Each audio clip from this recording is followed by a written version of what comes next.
So hello folks, I hope you are well, fine and good. So in this video we'll be having a discussion regarding the unpatched flaws disclosed in the file system bundle into millions of embedded devices. So what are those file systems? What are the million devices, or we can say the millions which are been embedded into the devices? We'll be disclosing or not disclosing, just a clear glimpse of what actually it is, how actually the unpatched France has discovered or disclosed this. We'll be discussing each and everything in detail, so please do a subscription to this channel and get the latest update regarding any sort of cyber affairs. So here the researchers has recently disclosed multiple unpatched vulnerabilities in a widely used embedded file system or components that has been integrated into millions of IoT and along with the embedded devices. So these files or these plans can actually exploit or even crash or damages your devices, corrupt the data and execute arbitrary code and compromise entire systems. So this is the actual scenario about the incident. So coming to why is this, or why this is very critical, and what are the different root cause. So why this is critical. So when we discuss about the criticality of this this flaws is all about the embedded files. Okay, so the embedded file system manages critical operation. What are the critical operation here? I mentioned like reading and writing of files, similar to flash memories. Okay, configuration file, firmware updates, logs. So these are the different critical systems or embedded file systems. Then after root cause, when we discuss about the root cause, the vulnerability stems from multiple programming and designing issues which start including these systems or these points, folks. So what are the points? That is all about the memory corruption along with the leap overflow, stack overflow.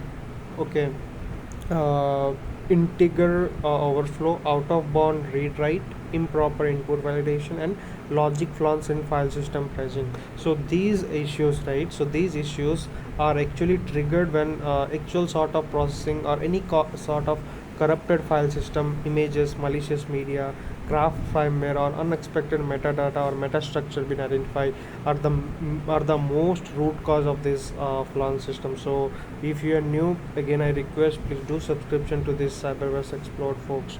So possible attack scenarios.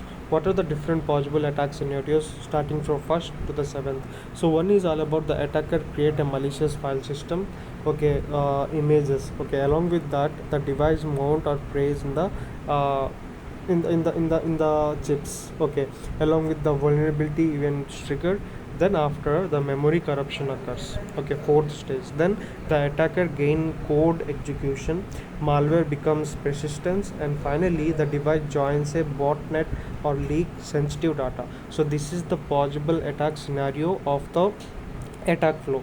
Then after coming to the discussion about the potential impact, affected industries, and why patch is very difficult, so let us discuss about that as well. So coming to the potential impact of this, folks, one is the remote code execution. We all know that, right? So then after we have denial of service, DDoS. Then data corruption, file content can be destroyed and alerted.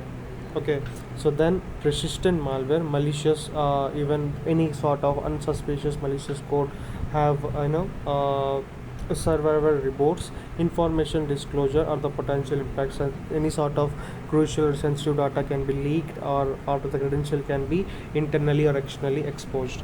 So affected industries, these are the affected industries coming from manufacturing to consumer electronics, are the different affected industries which comes into role or comes into picture. Why patch is very difficult, or difficult device rarely use firmware updates, right?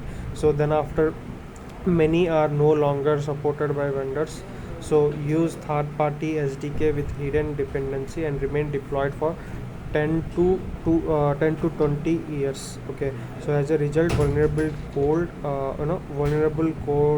may remains in production long after any sort of disclosure, folks. So this is why it is even difficult to patch. Okay, so these systems. So along with that, indicator of compromise, mitigation and detection are also very crucial. So what are the different indicator of compromise IOCs? One is expected report file corruption, file system corruption. Then after device crash, okay, unauthorized firmware chances, okay, so suspicious network traffic. Then after unknown processes, okay, so configuration changes. So these are the different IOCs can be identified. Mitigation, these steps like update the firmware as soon as patch available, disable unnecessary external storage. Then after we need to validate the system files and images before any sort of mounting. Okay, restrict physical access to devices. Okay, segment IoT devices or separate network. Monitor logs of any abnormal file system errors. Deploy endpoint monitoring where possible.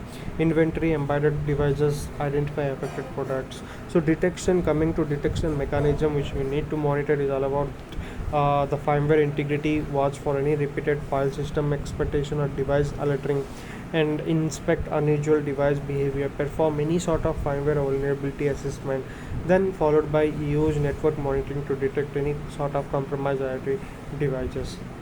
So because the vulnerable file system is bundled into any sort of very numerous products from different vendors, the same flaw may exist or across wide range of devices, okay, which eventually been creating a supply chain security risk where one vulnerable software component can impact millions deployed in the system. So this is the actual flow or the impact, folks, of this discussion regarding the unpatched flaws which is even disclosed in file system bundle into millions of embedded devices. So I hope you have understood the concepts of this unpatched vulnerability. So till then, thanks for giving your precious time, folks. Thanks a lot.